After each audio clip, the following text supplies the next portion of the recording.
ಕೆಂಪೇಗೌಡ ಅಂತಾರಾಷ್ಟ್ರೀಯ ವಿಮಾನ ನಿಲ್ದಾಣದ ಟರ್ಮಿನಲ್ 2ರಿಂದ ಬೆಂಗಳೂರು ಮಹಾನಗರಕ್ಕೆ ತಲುಪಲು ವಾಯುವಜ್ರ ಸಾರಿಗೆ ವಿಭಾಗಕ್ಕೆ ಜಿಲ್ಲಾ ಉಸ್ತುವಾರಿ ಸಚಿವ ಕೆಎಚ್ ಮುನಿಯಪ್ಪ ಮತ್ತು ಸಾರಿಗೆ ಸಚಿವ ರಾಮಲಿಂಗಾರೆಡ್ಡಿ ಹಸಿರು ನಿಶಾನೆ ತೋರಿಸಿ ಬಸ್ಗಳಿಗೆ ಚಾಲನೆ ನೀಡಿದರು. ಕೆಂಪೇಗೌಡ ಅಂತಾರಾಷ್ಟ್ರೀಯ ವಿಮಾನ ನಿಲ್ದಾಣವು ಎಲ್ಲಾ ಸೌಲಭ್ಯಗಳನ್ನು ಹೊಂದಿದ್ದು, ಇದು ಎಲ್ಲಾ ವಿಮಾನ ನಿಲ್ದಾಣಗಳಿಗಿಂತ ವಿಭಿನ್ನವಾಗಿದೆ ಮತ್ತು ಅತಿದೊಡ್ಡ ವಿಮಾನ ನಿಲ್ದಾಣವಾಗಿದೆ. ಇನ್ನು ವಿಮಾನ ನಿಲ್ದಾಣದಿಂದ ಬೆಂಗಳೂರು ನಗರಕ್ಕೆ ಸಂಚಾರ ಮಾಡಲು ಬಿಎಂಟಿಸಿ ಮತ್ತು ವಾಯುವಜ್ರದ ಎಲೆಕ್ಟ್ರಿಕ್ ಬಸ್ಗಳ ಸೇವೆಯನ್ನು ಕಲ್ಪಿಸಿದ್ದು, ಇನ್ನೂ ಹೆಚ್ಚಿನ ಪ್ರಮಾಣದಲ್ಲಿ ಬಸ್ಗಳನ್ನು ನೀಡಲು ಸಚಿವರು ಒಪ್ಪಿಗೆಯನ್ನು ನೀಡಿದರು. ಇನ್ನು ಈ ಕಾರ್ಯಕ್ರಮದಲ್ಲಿ ಸಾರಿಗೆ ಸಚಿವರಾದ ರಾಮಲಿಂಗಾರೆಡ್ಡಿ, ವ್ಯವಸ್ಥಾಪಕ ನಿರ್ದೇಶಕರಾದ ಸತ್ಯವತಿ, ಮುಖ್ಯ ಕಾರ್ಯನಿರ್ವಾಹಕ ಸತ್ಯಕಿ ರಘುನಾಥ್, ಬೆಂಗಳೂರು ಗ್ರಾಮಾಂತರ ಜಿಲ್ಲಾಧಿಕಾರಿ ಡಾ ಶಿವಶಂಕರ್ ಎನ್ ಹಾಗೂ ವಿಮಾನ ನಿಲ್ದಾಣದ ಸಿಬ್ಬಂದಿ, ಸಾರಿಗೆ ಇಲಾಖೆ ಸಿಬ್ಬಂದಿ ಈ ಸಂದರ್ಭದಲ್ಲಿ ಉಪಸ್ಥಿತರಿದ್ದರು. ಸರ್ ನೀವು ಹಿಂದೆ ಬಂದ್ಬಿಡಿ ಸರ್.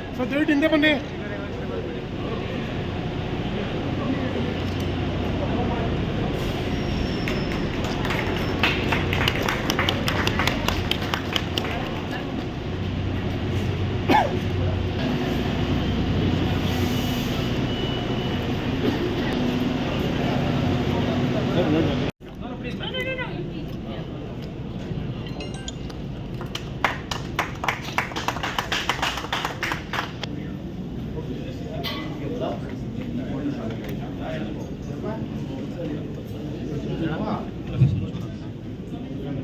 ಬೆಳಗಿನ ಶುಭೋದಯ. ದಯಮಾಡಿ ಎಲ್ಲರೂ ವಾಸಿಯಾಗಬೇಕಂತ ವಿನಂತಿಸಿಕೊಳ್ತಾ ಇದ್ದೀವಿ. ದಯಮಾಡಿ ಎಲ್ಲರೂ ಕುಳಿತುಕೊಳ್ಳಿ.